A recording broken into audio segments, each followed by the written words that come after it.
to do, or things that they may have wanted to do but not even fulfill because they didn't know how. So we're going to talk about that. Is the HBCU relevant in today's time? It's a black college, predominantly labeled as a black college. But we're starting to see more integration in these schools.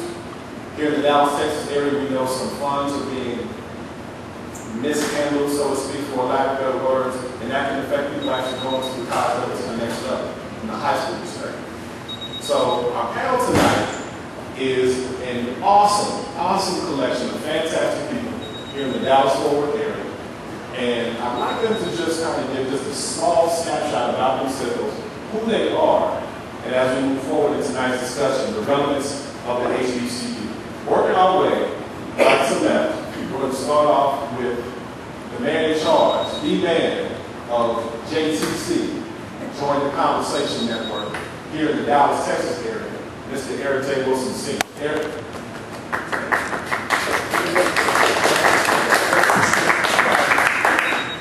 Can y'all see me?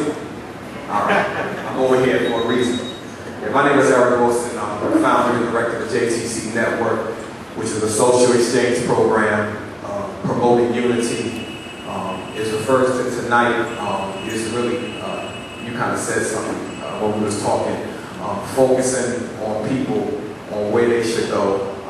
Tonight, talking about black colleges. We're just going to be sharing and refocusing our young people on their purpose and really channeling on where they believe they belong, and then using people like Andy to kind of push them to where they need to go. Also, we have Ms. Connie Morgan, Senior Editor-in-Chief of this magazine here in Dallas, Texas. I'm like listening here, I'm just like, I'm like culture shock because from my knowledge of my family history, as far as I know, there wasn't nobody who went to college, including myself. So I have more of a question is, and I like what you said, because my children right now, you know, I'm from New York, we moved from Pennsylvania, you know, so New York was mostly African American. Then in Pennsylvania, I called that my training ground because it was like 2.5 black families in the whole town. So, I mean, that allowed me to be able to relate and mix because used to being the majority of the people in New York, now coming someplace where I was a minority.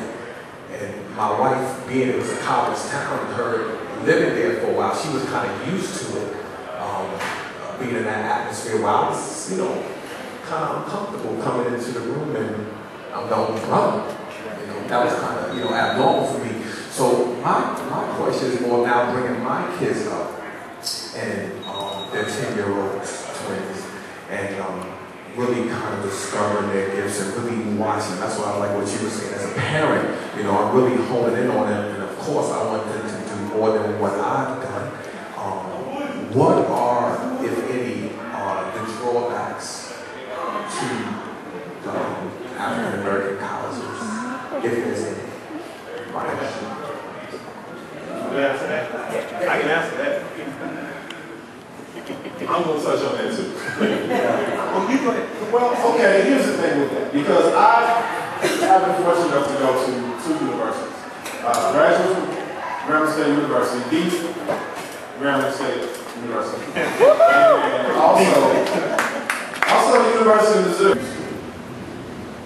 That's a real issue. Real issue. Didn't happen to me. But, I mean, you can talk about that. Just I don't look at that. But I mean, just from the perspective is, okay, the college atmosphere like it wasn't me. I chose other means to further myself as a man. Who and why are we making the choice not to go to college? That's a good one. I think growing up in New York, I had other brothers down to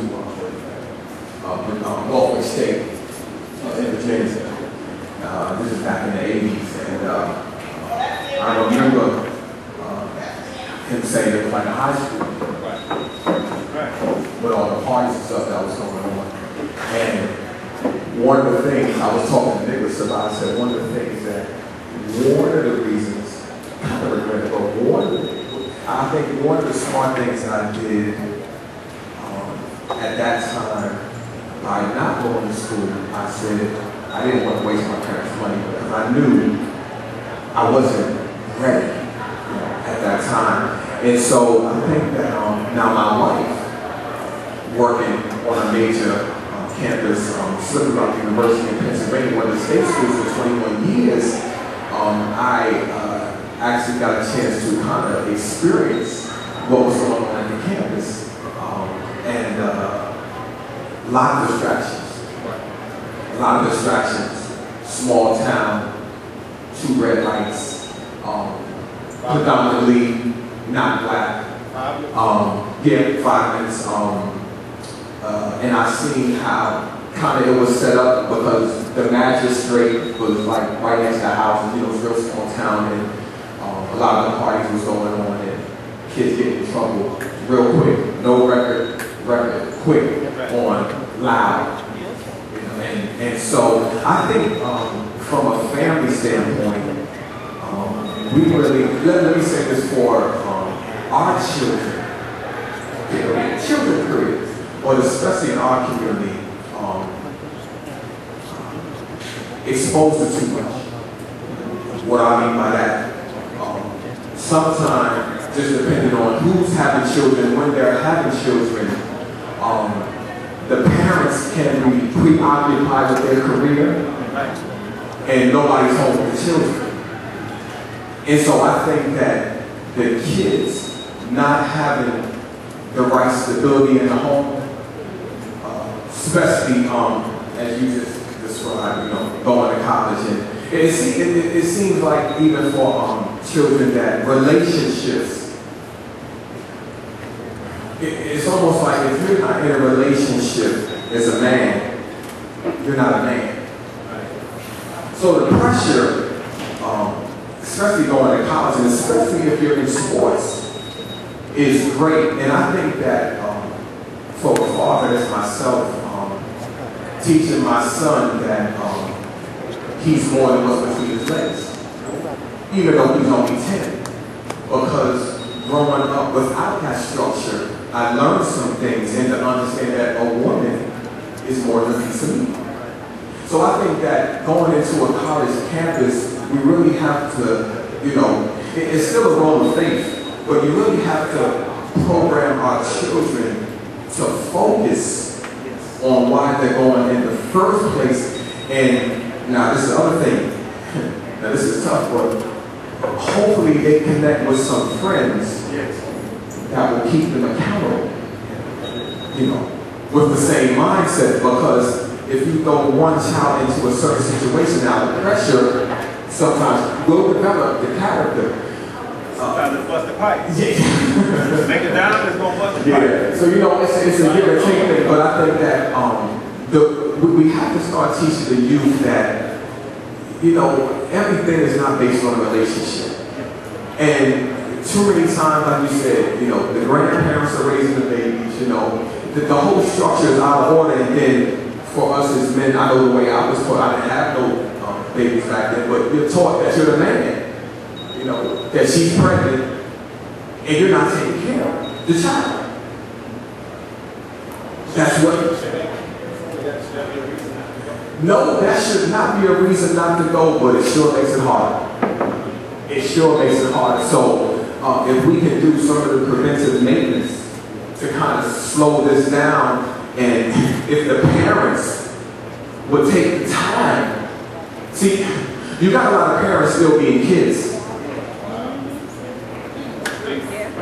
You got a lot of parents still being kids. I'm not my kid's friend first. I'm the parent.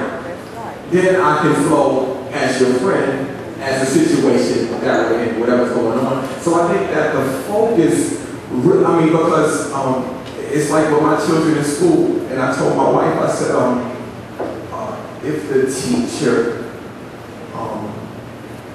isn't pushing them, it's our job to make sure they get pushed. So I think sometimes we need a responsibility solely on the